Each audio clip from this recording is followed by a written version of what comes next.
So I got in before the results. It was clear this was going to happen within a few days of the vote, even if I didn't realize the consequences of a closed primary far ahead of the vote, as so few did, apparently. But I still don't think it really says anything about Clinton's relationship to blacks, at least not in general. It says a lot about Clinton's relationship to older, wealthy blacks, but that was never in question. In fact, she does well with older, wealthy whites, and older, wealthy Latinos, and older, wealthy Asians. The key is the older, wealthy part. It's true she did well in the less wealthy areas too, but I want you to realize how absurd this reaction is. The sample size was too small to draw any meaningful conclusions from. Now that's completely ridiculous, but it's also absolutely true.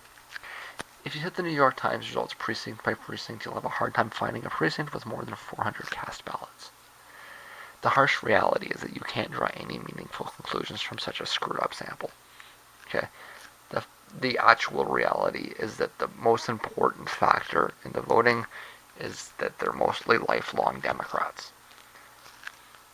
If you go through voter by voter, what you'll find out is that the average voter that voted in the New York primary has been a Democrat for 40, 50 years, is 50, 60, 70 years old, has been voting for Clinton every election for 30 years, and probably doesn't even really know anything about the actual issues in the election.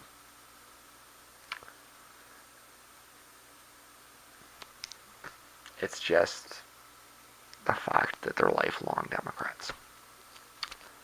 And that's what happens when you have a closed primary. And that's why you have closed primaries, because you want that to happen. The remaining states aren't going to be as bad in terms of voter suppression and should provide a better sample. I really wanted New York to give us better data so that we could, approach this issue with the racial profiling and the modeling, but the arcane rules that are in place make the data even less useful in the previous collections. So you're not going to get what we want out of that. Anybody that is attempting to use the New York results to demonstrate something that was predicted about demographics, or use it to predict something in the future about demographics, is not being honest. It's the truth.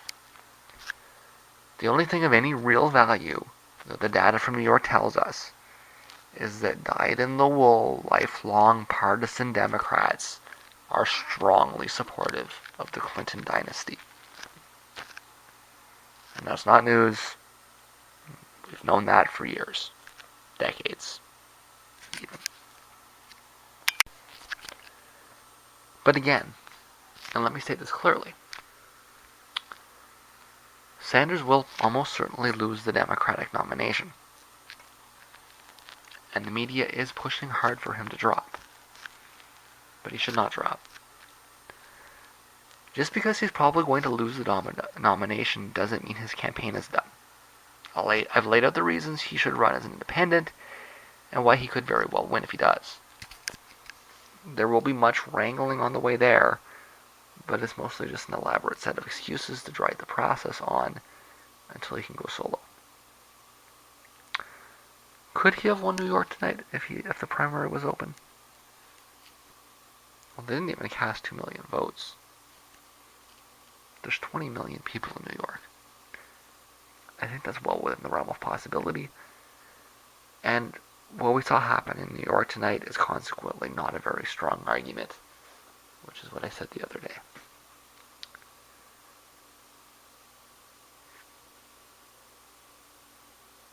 Maybe it might be the case, okay? Maybe the results would have been the same if it were an open primary and they let everybody vote. But it wasn't. And there are a lot of people that couldn't vote.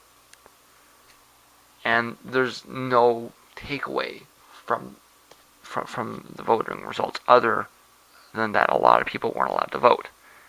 And the results are consequently illegitimate. I'll be the one that says it. Okay? From a different country. The results in New York were illegitimate. because there were far too many people that couldn't vote. And the media can throw as many headlines at us as they want. Okay? Decisive victory, end of campaign. And, as far as the delegate count's concerned, that might be true. But the truth is nobody's buying it. All anybody sees when they look at those results, and then they look at the, rallies with 50,000 people at them, I exaggerate only mildly, is that it does not appear as though the results that you see are reflective of the popular will. That is, that the results are illegitimate.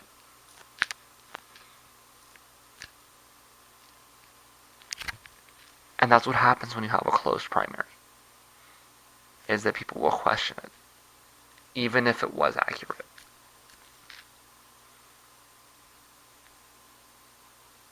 If you don't want people to question the results of the election, then you need to let people vote.